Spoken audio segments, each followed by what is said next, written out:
Hi class. So today's lesson is lesson 94. We're talking about probability of dependent events today. Now our probability problems in the past have been what we would call independent, where the probability of whatever the event is doesn't depend on things that have happened before. Okay? But today we're talking about dependent events. A dependent event is one where its probability is influenced by a prior event. So think about the probability problems we've done in the past. Flip a coin and roll a die. Okay? Our result on the die is not dependent on whatever we got on the coin toss. They're both independent events. Okay? So today we're talking about dependent events. So think about a bag of marbles where we're going to choose 2 marbles out of the bag, but when we take our first marble out, we're not going to put it back in. So our second event is dependent on what happened in the first event. Okay, so that's what we're talking about with dependent events. Now the examples that I'm going to use here on my big boards are different than the examples in the book.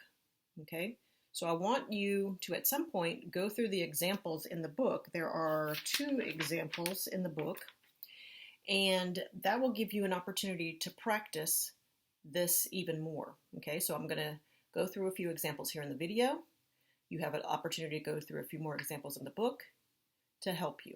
Okay, so our first example here is I've got my bag of marbles. Okay, I've got 2 reds, 4 greens, 6 blues. Okay, so to demonstrate a dependent event probability problem, let's talk about the probability of choosing 2 green marbles if I don't replace the first marble that I chose. Okay, so let's remember that if we have 2 compound events, it's the probability of the first event times the probability of the second event, right? And we want to decide what's the probability that I choose green and green and I don't replace the first marble that I choose. Okay, so let's do the probability of the first event times the probability of the second event. Okay, so the probability of the first event, I'm going to reach in and I want the probability that I get a green. Well, there are 4 green out of 12 total, right? 4 green out of 12 total. That's the probability of the first event. Now I'm not putting that marble back in the bag. So now I don't have 4 greens. Now I only have 3 greens. And I don't have 12 marbles in the bag, I only have 11 because I'm not putting that marble back in.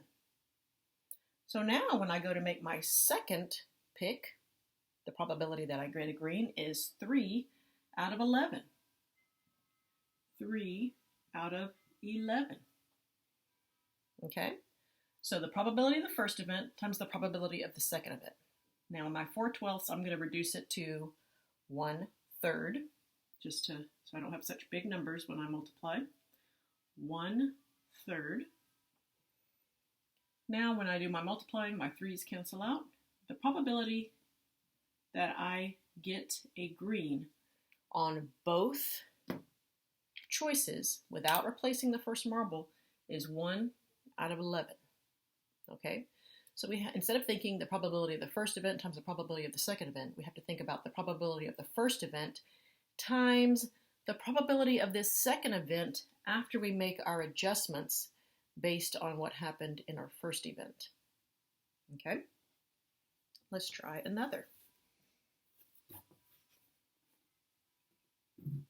I'm doing this lesson at home today, so I'm using these big boards instead of my big whiteboard.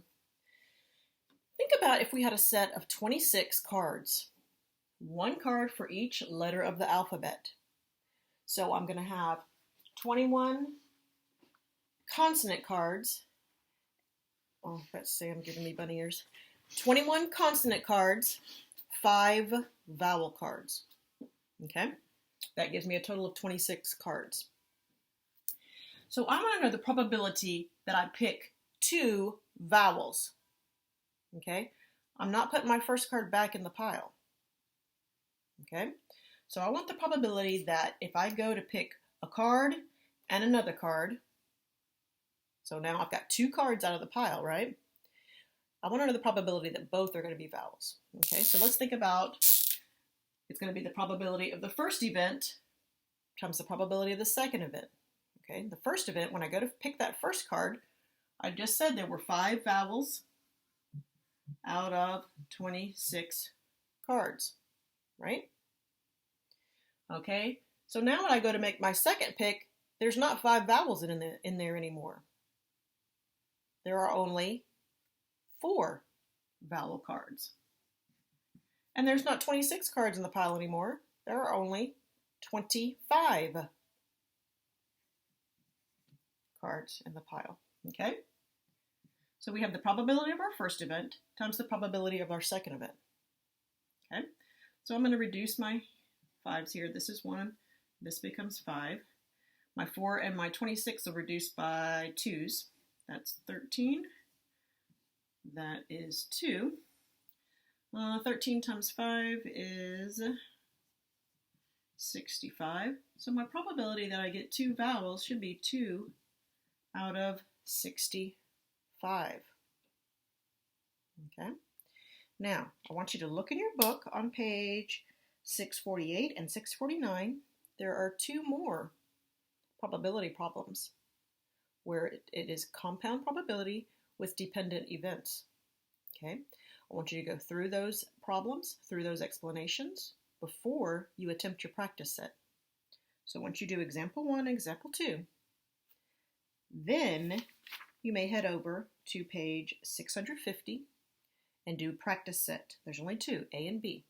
Okay, so go ahead and look through the examples, then do your practice set A and B. Pause your video, and when you are done, start it back up and we'll go over A and B.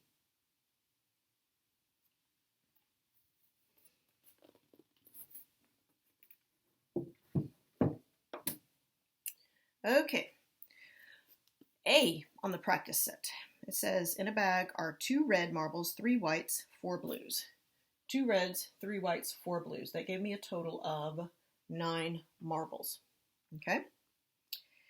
They want to know if one marble is drawn from the bag and not replaced, and then you draw a second marble, what's the probability of both of them being blue? So we want the probability of getting a blue on our first pick and a blue on our second pick, and we're not putting our first marble back in the bag. Okay? So it's going to be the probability of the first times the probability of the second. So the probability of the first, when I go in, I want to pick blue. There are 4 blue out of 9 total. 4 blue out of 9 total. Now I'm not putting that marble back in the bag, so there's not 4 blues anymore. There's only 3 blues, and there's not 9 marbles in the bag now. There's 8. Okay? So when I go to make my second pick, I want to know the probability that I pick a blue, and it's 3 out of 8. So times 3 out of 8. Okay? I'm going to reduce here. This 4 and 8 will reduce. 3 and 9 will reduce.